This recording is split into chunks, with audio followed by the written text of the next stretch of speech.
Beberapa hari lalu, saya tidak bisa tidur dan trauma karena keponakan saya menunjukkan video yang sangat menjijikan, menyedihkan, dan membuat saya trauma, di mana seorang manusia dikuliti daging dadanya dan kelihatan organ tubuh vital di dalamnya untuk dijual sindikat penjual organ tubuh India. Saya sampai stres, asam lambung meningkat, dan jatuh sakit. Saya begitu trauma dengan video itu. Yang lebih mengenaskan, dalam video tersebut ada anak-anak yang sedang diikat untuk menunggu giliran dijual organ tubuhnya. Setelah melihat berita dari keponakan saya itu dan sakit, saya mendengar kasus pembunuhan berantai televisi di Bekasi, di mana Kapolda Metro Jaya Irjen Fadil yang berpelukan teletabis dengan Sambo itu membeberkan 3 oknum pelaku. Kejahatan semakin meningkat dan kejahatan itu bukan kejahatan biasa, sebab ini adalah extraordinary crime atau kejahatan yang luar biasa biadabnya, sebab asih terhadap sesama manusia sudah menjadi dingin, seperti kata Injil dalam Matius 24 ayat 12. Dan karena makin bertambahnya kedurhakaan,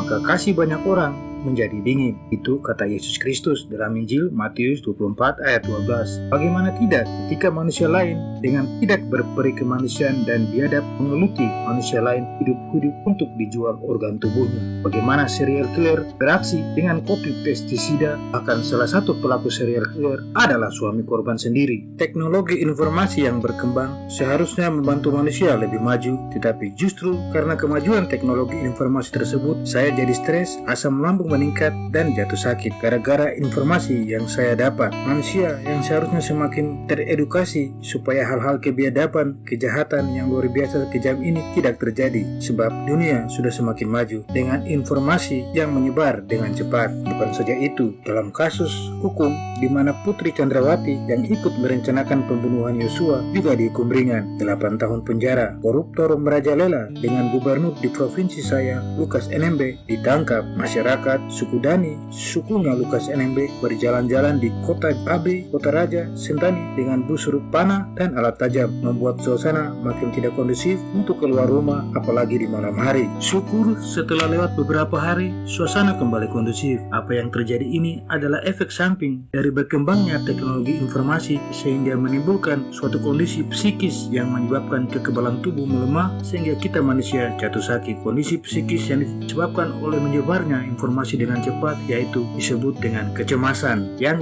disebabkan pemberitaan informasi dari YouTube dan medsos ataupun berita di televisi. Namun, bagaimana kita menyikapi semua itu? Inilah yang ingin saya bagikan kepada Anda semua. Ketika Yesus Kristus memberitahu bahwa masa depan, masa kita sekarang di mana kedurhakaan meningkat dan kasih banyak orang menjadi dingin, Ia sudah memberitakan jalan keluarnya. Dalam Yohanes 14 ayat 1, Ia berkata, "Jangan gelisah hatimu, percayalah kepada Allah dan juga percayalah kepada." Yesus bilang, "Jangan gelisah, percayalah kepadanya." Yesus melanjutkan dalam Yohanes 14 ayat 12 sampai yang ke-14, "Aku berkata kepadamu, sesungguhnya barang siapa percaya kepadaku, ia akan melakukan pekerjaan-pekerjaan yang aku lakukan, bahkan pekerjaan-pekerjaan lebih besar daripada itu. Sebab aku pergi kepada Bapa, dan apa juga yang kamu minta dalam namaku, aku akan melakukannya, supaya Bapa dipermuliakan di dalam Anak. Jika kamu meminta sesuatu di dalam namaku, aku akan melakukannya." Jadi saudara, jika saudara mengalami seperti yang saya alami di atas, stres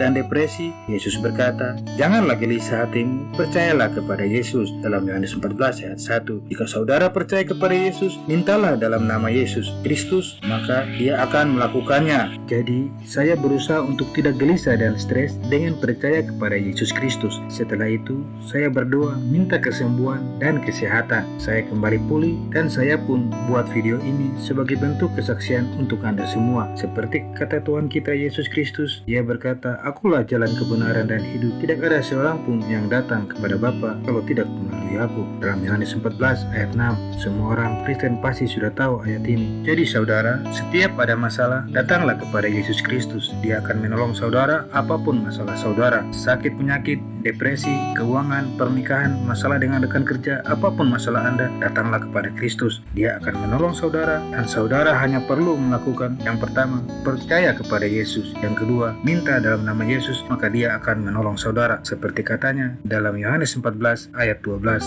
sampai yang ke-14. Kiranya kasih Yesus Kristus Tuhan kita menyertai kita semua. Haleluya. Amin.